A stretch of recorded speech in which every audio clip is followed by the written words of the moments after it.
Motivation है खुद का एनालाइज करने के लिए कि तुम कहाँ, और ये टेस्ट की रैंक से डीमोटिवेट नहीं होना। शुरू में रैंक पीछे ही आएगी, उसके बाद आएगी बहुत सही रैंक आएगी ऐसा।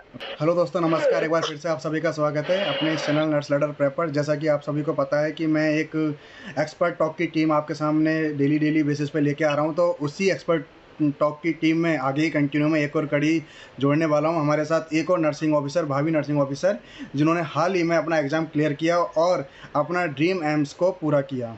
ठीक है, तो सबसे पहले मैं आपसे आपका इंट्रोडक्शन चाहूँगा। कृपया करके अपने हमारे जो भी स्टूडेंट्स हैं, जो भी देख रहे हैं, उनको आप इंट्रोड्यूस करें खुद से। आपने कहाँ से कॉलेज किया, क्या इंट्रोडक्शन है आपका, और क्या आपका ड्रीम एम्स था? मेरा नाम भाविका चांदा है और मैंने अभी 2024 में अपना कॉलेज कंप्लीट करा है, पास आउट किया है। और मैं जीकॉन Jodhpur government college of nursing SNMC Jodhpur से मैंने अभी पास आउट करा है। और मेरा ड्रीम कॉलेज तो ड्रीम एम्स तो जोधपुर था, बट ठीक है, जोधपुर की सीट्स नहीं आ रही होती, कम ही आ रही होती, तो फिर दिल्ली भी बहुत सही है। अच्छा, मतलब आपने तुरंत पास आउट होते ही आपको ड्रीम एम्स दिल्ली मिल गया, आपने यानी फर्स्ट अटेम्प्ट में क्लियर कर लिया एग्जाम? नहीं, मैंने नॉट सेट 7 दिया था। मेरा उसके बीच में ज्यादा टाइम नहीं महीने के कुछ अराउंड ही मिला था। नॉट सेट 8 में सिलेक्शन हुआ, लेकिन उसके बाद तैयारी तो वही चल रही है वैसा कुछ। तो आपने किस तरह से इस चीज़ को माइंड में क्रिएट किया कि है ना, मैं अपने कॉलेज के साथ साथ अपनी इस स्टडी को कंटिन्यू रखूं, या फिर आपने कॉलेज के बाद आपके दिमाग में ये चीज़ आई कि नहीं यार, अब बहुत हो गया मजाक मस्ती, या फिर बहुत हो गई कॉलेज की मस्ती, अब मुझे अपनी स्टडी करनी चाहिए? कब से आपने अपनी स्टडी को कंटिन्यू रखना स्टार्ट किया?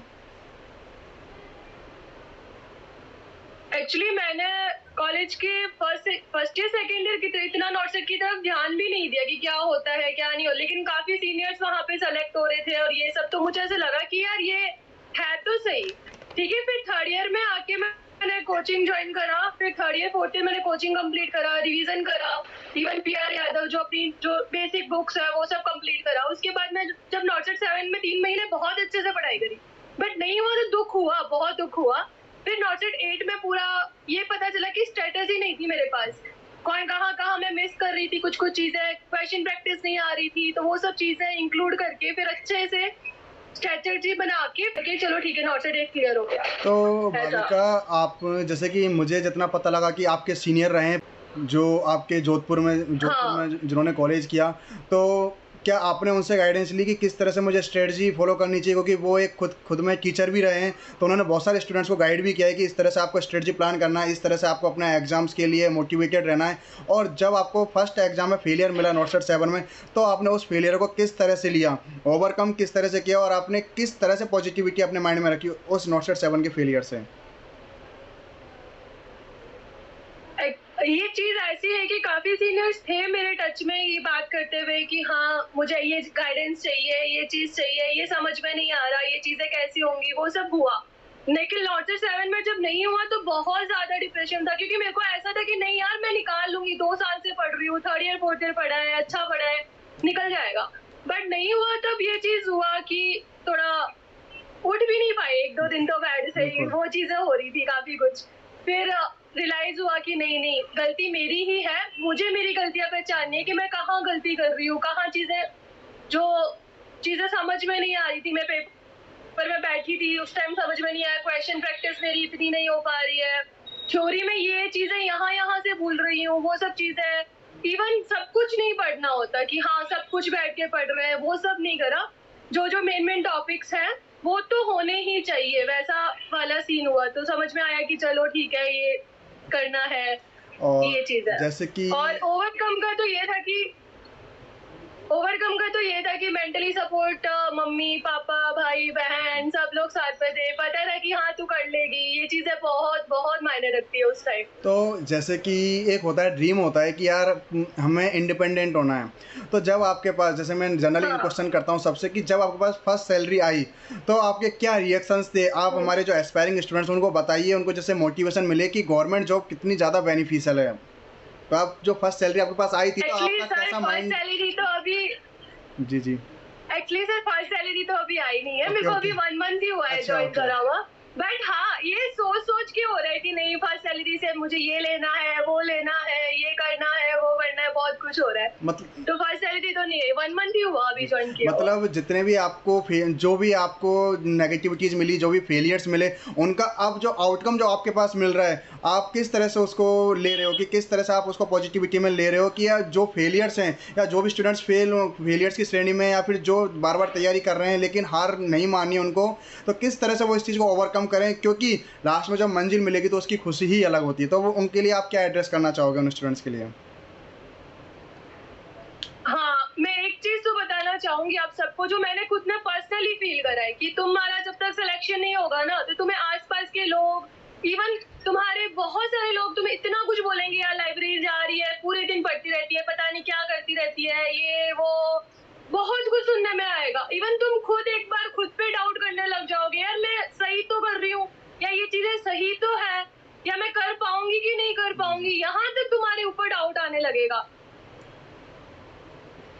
बट तुम एक ही चीज माइंड में रखना कि यार निकाल तो लेंगे, इतना टफ पेपर नहीं है, निकाल लेंगे, सबका निकलता है, मेरा भी निकलेगा, और नहीं निकलेगा, कहाँ पे कमी रह रही है उसको सुधार करके आराम से निकल पाएंगे।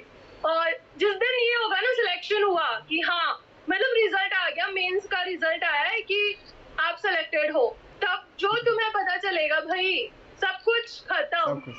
ऐसा होगा कि सारी ओवर थिंकिंग, सब कुछ एकदम साइड, बस वो दिख रहा होगा कि हाँ finally I did it, finally ये चीजें होंगी, और वो खुशी अलग होती है, मैं बता भी नहीं पाऊंगी कि आप किस लेवल की आप खुश हो रहे होंगे उस टाइम। तो आपके जैसे कि इवन जब मेरा हुआ, मैं घर में चिल्ला रही थी सबके सामने कि मम्मी हो गया, 1 लाख सैलरी आने वाली है, ये वो।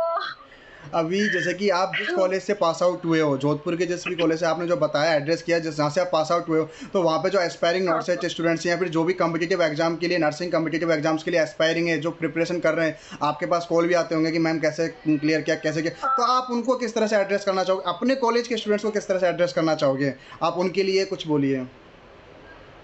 तो मैं सबसे पहले तो यही बताना चाहूंगी कि अपने नोट्स प्रॉपर मेंटेन करके रखो, कि हाँ ये नोट्स हैं, ये ना, ये कम, अपने पास कम नोट्स नहीं होने चाहिए, कि हाँ ये आ ही नहीं रहे, वैसे नहीं होने चाहिए, ना ही ज्यादा होने चाहिए, अपने एमबीबीएस लेवल या उस लेवल के भी नहीं पढ़ने, अपने को बस जितना आ रहा है, पेपर आ रहा है, अपना कॉन्सेप्ट क्लियर होना चाहिए, सब कुछ रटना नहीं है, क्योंकि रटे हुए क्वेश्चंस नहीं आते हैं। यहाँ पे सबकी एक मिथ है ना कि नॉट पीवाईक्यू से क्वेश्चन पूछेगा, not set same he question पूछता है, नहीं, चीज हो रही है कि क्वेश्चन बाहर ही नहीं आ पा रहे हैं, क्वेश्चन के पूछने का तरीका अलग होता है, क्वेश्चन की लैंग्वेज अलग होती है, पूछना वही कंटेंट है, बट वो जैसे घुमा रहा है तुम्हें क्वेश्चंस में, इन सब में वो चीजें बहुत डिफरेंट होने वाली। तो मैं सबसे पहले तो यही बताऊंगी कि आप प्लीज अपना जो कंटेंट है वो बराबर रखो, उसको रिवीजन करो, याद नहीं करना, रिवाइज करना है, अपने आप वो चीजें टिप्स पे होनी चाहिए कि हाँ लिथियम का लेवल ये है, जितनी भी जो भी चीजें हैं वो सब टिप्स पे होनी चाहिए।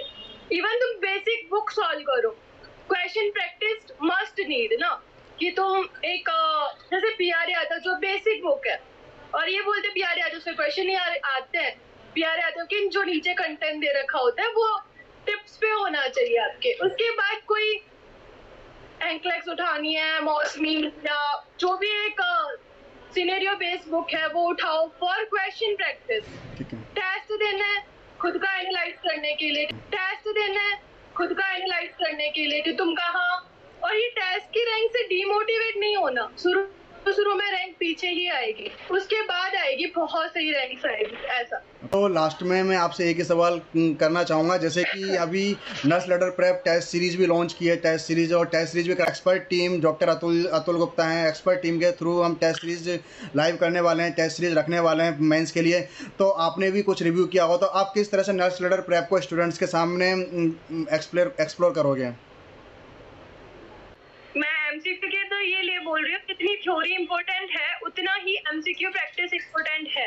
अगर हमें थ्योरी आ रही है लेकिन हम थ्योरी अप्लाई नहीं कर पा रहे, वो चीज बहुत ज्यादा डिफरेंट हो जाएगी। हमें पता है कि ये चीज ऐसे हो रही है, लेकिन वो सीधा डायरेक्ट क्वेश्चन नहीं पूछेगा, किसी भी एग्जाम में नहीं पूछता है, इवन स्टेट लेवल के एग्जाम में भी डायरेक्ट क्वेश्चन नहीं आता। अगर तुम्हें नॉट क्लियर करना है तो सिनेरियो बेस्ड क्वेश्चंस, इन सब की प्रैक्टिस मांगेगी, तो इसके लिए हमें टेस्ट सीरीज तो ज्वाइन करना मस्ट है ही। इवन ऐसी भी टेस्ट